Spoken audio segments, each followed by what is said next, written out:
How are you doing, you wonderful nerds? Scott here, and I'm actually in the process of editing, a bunch of videos for my main channel. And when I am editing, I tend to watch other video essays on YouTube. And I've been meaning to catch up with Drew Gooden, who I generally enjoy. I think he's one of the funniest and most insightful people on this platform. And I missed one of his latest videos about everything wanting to waste your time. It's a great video, funny as always, but there is one thing about it, one critique that he has that I disagree with. He mentions this documentary called, I believe, Crime Scene or something like that. It's about the Cecil Hotel, about this girl who goes mysteriously missing, and there's some like ominous footage of her in an elevator, and the documentary spends a lot of time, many episodes, going into the history of the Cecil Hotel and trying to investigate this case of Elisa Lam.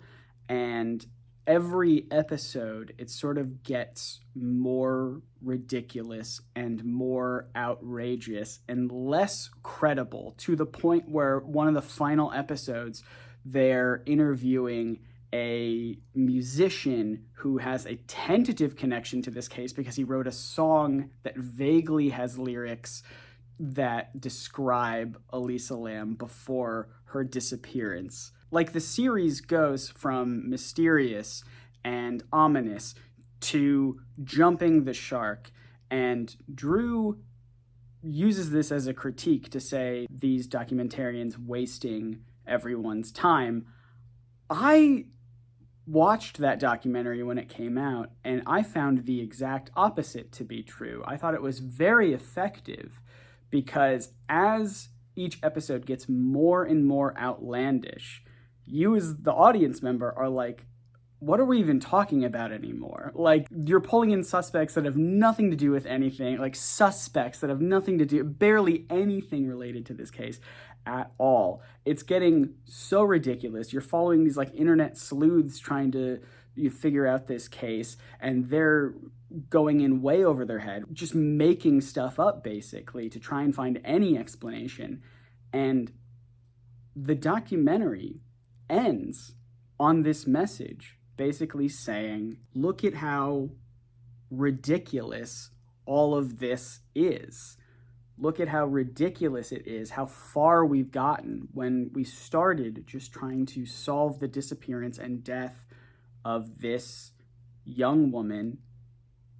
And in trying to do so, in trying to uncover the truth, we have muddied the waters so much that we've lost sight of what it is we're even doing here. Because for all intents and purposes, the best sort of leading theory about what happened to Elisa Lam is that she had some kind of either mental health concerns and a mental health, sort of breakdown, or was on, drugs or something, that I had a bad trip and ended up in a bad spot.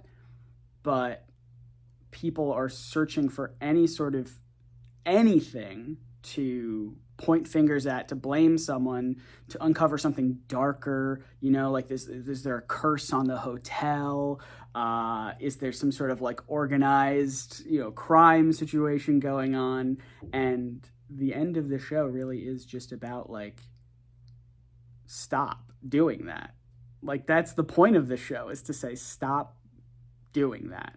Stop doing the thing that annoys Drew Gooden, which is, I would agree with. And that's the point. I feel like that was the point of the documentary. So all of that to say, I fully agree that it was ridiculous for them to pull in like YouTubers and internet sleuths and like to dive down the rabbit holes they went down for this documentary. Fully agree with Drew Gooden there. I just think maybe we got different things out of it. I don't know if he watched the rest of the series. I understand why you wouldn't if you were already annoyed by like episode 2 or 3. But I found the final episode, the final parts of the final episode, really powerful and moving to very basically say, all of this stuff we've been doing in this series is not helpful. So I don't know, just wanted to throw that out there in case anyone was wondering about that documentary. I think it's still worth a watch. I haven't seen it since it first came out, so maybe I'm misremembering it. It's always possible. But yeah, just Drew, if you're watching, you're not, but if you are, great videos. I think you're very good and funny.